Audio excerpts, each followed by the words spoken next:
기대해 나에게 주신 하루를 때론 피곤하고 일어나기 싫고 널 깨우는 알람 소리에 짜증도 나겠지만 안녕하세요. 오늘도 푸른 말씀 임세희 목사입니다. 주무시지 않고 나를 지키셨네. 오늘을 나에게 주셨네. 새 말씀 안에 주가 주신 사랑과 은혜와 능력을.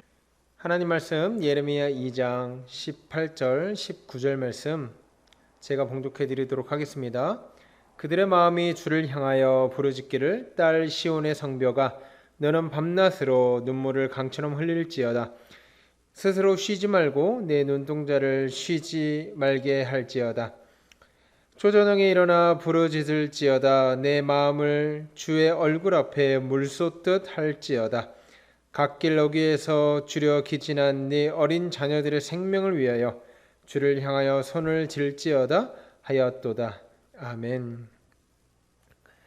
예레미야 애가는 예레미야 선지자가 유다 왕국 자신의 고향을 바라보면서 멸망을 막으려 해도 막을 수 없는, 그리고 멸망하고 있는 이 고국의 참상을 바라보면서 그 비참함을 바라보면서 눈물로 쓴 선지서가 예레미야 애가예요.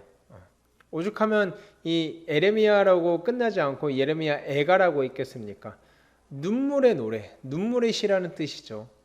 그래서 이 애가를 보면 슬프다, 비참하다, 비통하다 이런 이 예레미야 선지자의 감정 표현이 풍성하게 들어가 있습니다.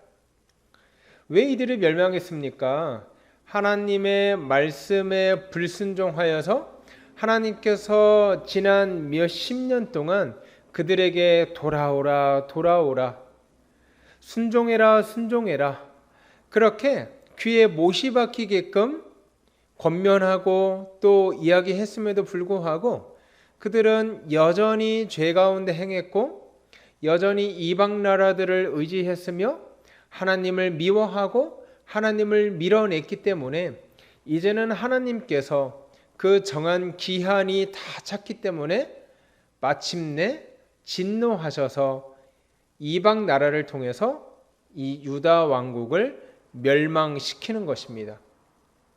그런데 이 예레미야 애가 2장에 보면 우리가 읽어보지는 않았지만 그 비참함, 그 말로 닿을 수 없는 비참함이 얼마나 구체적이고 얼마나 자세히 기록했는지 몰라요.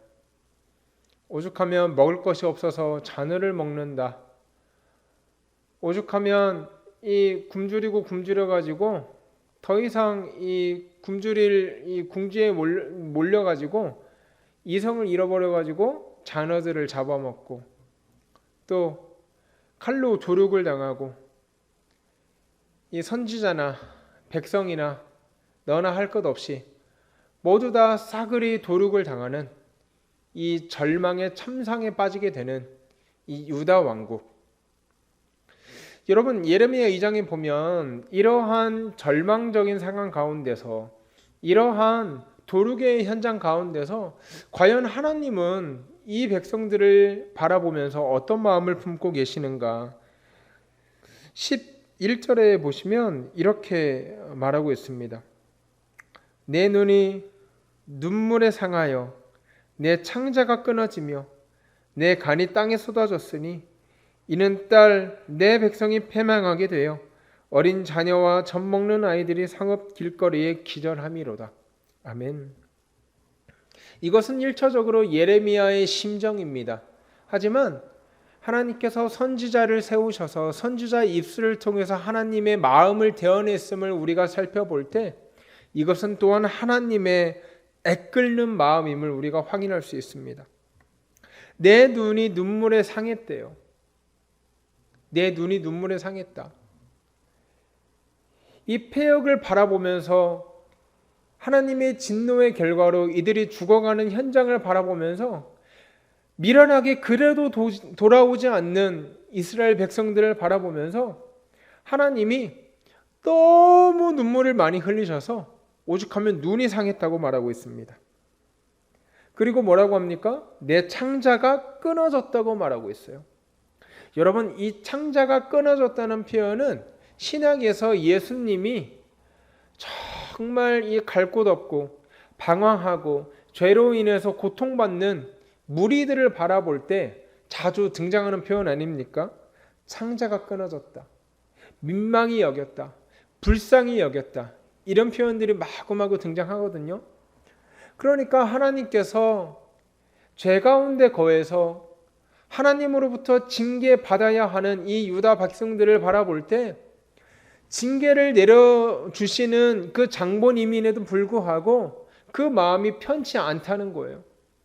그 마음이 눈물을 쏟을 만큼, 또 창자가 끊어지는 것만큼 큰 고통을, 그 아픔을 하나님께서 느끼고 계신다는 거죠. 또 뭐라고 합니까? 내 간이 땅에 쏟아질 정도다. 여러분, 얼마나 큰 고통 중에 얼마나 그 마음이 상하고 얼마나 그 마음이 어려우면 하나님께서 이 고통을 표현하시는데 눈물 때문에 눈이 썩어 나갈 지경이고 간이 땅에 떨어질 지경이고 창자가 끊어질 지경이라고 말씀하시겠습니까? 이 징계당하는 백성들을 바라볼 때 하나님이 마냥 기뻐할 수가 없다는 거예요. 하나님이 울며 겨자 먹기로 정말 눈물을 삼키면서 이 백성들을 징계할 수밖에 없다는 것이죠. 그러므로 예레미야를 통해서 이 백성들에게 원하는 것은 우리가 읽어본 말씀 18절 19절입니다. 뭐라고 합니까? 그들의 마음이 주를 향하여 부르짖어라. 딸 시온의 성벽아, 너는 밤낮으로 눈물을 강처럼 흘릴지어다. 스스로 쉬지 마라. 네 눈동자를 쉬지 말게 할지어다. 무슨 말이에요? 너 울어야 된다. 잘못을 인정하고 하나님께 나아와서 너의 비참한 상태를 직면하면서 엉엉 울으라는 거예요. 오늘 그 권면을 하고 계신다고요. 19절 뭐라고 합니까? 초저녁에 일어나 부르짖을지어다. 쉬지 말라는 거예요. 그리고 네 마음을 주의 얼굴 앞에 물 쏟듯 할지어다. 그냥 주의 얼굴 앞에 나아가서, 하나님 앞에 나아가서 다른 핑계 댈 것도 없고 다른 이유 될 것도 없고 그냥 울으라는 거예요. 울으라는 거예요. 왜 그렇습니까? 여러분, 하나님 앞에 나아가서 운다는 것은 무슨 뜻입니까? 문제의 원인이 하나님께 있다는 것을 인정하는 것이며 문제의 해결 또한 하나님께 있다는 것을 스스로 고백하는 것 아니겠습니까? 그래서 19절 마지막에 이렇게 말하고 있어요. 너희 어린 자녀들의 생명을 위하여 주를 향하여 손을 들어라. 여러분, 참 이상하지요? 주를 향해서 손을 들으래요. 무엇을 말합니까? 항복을 얘기하고 있어요. 오직 하나님만이 나의 도움이 되십니다. 이 고백을 얘기하고 있어요. 여러분, 이 유다 백성들이 위기의 순간에 의지하던 대상이 누굽니까? 이방 나라들을 의지하고 우상을 의지하고 또 강한 애굽을 의지하지 않았습니까? 그런데 그런 것들이 그들의 재앙 앞에 아무런 쓸모가 없게 된 거예요. 그래서 마침내 누구를 의지하고 누구 앞에 손을 들고 나옵니까? 하나님 앞에 손을 들고 나오는 거예요. 하나님, 제가 잘못했습니다. 하나님, 항복합니다. 하나님, 도와주십시오. 나를 도와줄 분은 오직 하나님 한 분뿐입니다. 인정하라는 거예요. 바로 그때 회복을 약속하신다는 거예요. 사랑하는 여러분, 하나님께서 택한 백성을 징계하실 때 하나님이 박수쳐가면서 좋아하지 않습니다. 하나님은 우리가 느끼는 아픔보다 더 큰 아픔을 가지고 눈물 흘리고 계세요. 창자가 끊어지는 것 같은 고통을 느끼고 계세요. 그리고 그 마음에 원하는 소원이 이것들아 나한테 와서 울어. 이것들아 다른 변명 대지 말고 나한테 와서 기도의 자리에 나와서 예배의 자리에 나와서 무릎 꿇고 그냥 잘못했다고 잘못을 인정하면서 나에게 항복하면서 하나님밖에 나를 도와줄 자가 없다고 그냥 그 인정하면서 펑펑 울어라. 오늘 이 말씀을 하고 계신다고요. 사랑하는 여러분, 오늘 하나님이 우리에게 요구하시는 것은 무엇입니까? 화려한 변명이 아니라 그 어떤 핑계거리가 아니라 화려하고 복잡한 기도문이 아니라 수많은 헌금이 아니라 단 한 가지, 나에게 와서 울어라. 나에게 와서 손을 들어라. 오늘 하나님께서는 그것을 우리에게 요구하시더라는 것입니다. 사랑하는 여러분, 우리가 오늘 또 하루 살아갈 때 하나님 다른 무엇이 아니라 하나님 의지하며 살아갈 수 있도록 도와주십시오. 혼란이 있고 힘겹고 고통스럽고 죽을 것 같이 힘들 때 다른 것을 향하여 손을 들고 도와달라고 외치는 것이 아니라 하나님, 내 생사 화복을 주관하시는 분은 하나님입니다. 하나님께서 도와주시고 하나님께서 인도해 주십시오. 이 고백을 가지고 오늘도 하나님께 나아오는, 오늘도 하나님께 회개하며 우리의 삶을 돌아보는 저와 여러분 되기를 주의 이름으로 소원합니다. 기도하겠습니다.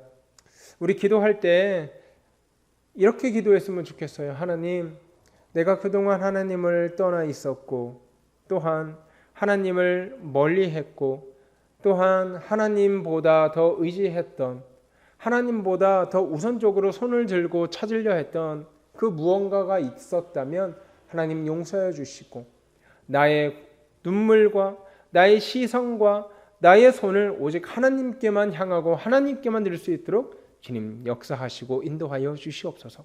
오늘 이렇게 기도하고 오늘 하루 힘차게 살아가시는 우리 부는 사랑의 교회 성도들 다 되기를 소원합니다.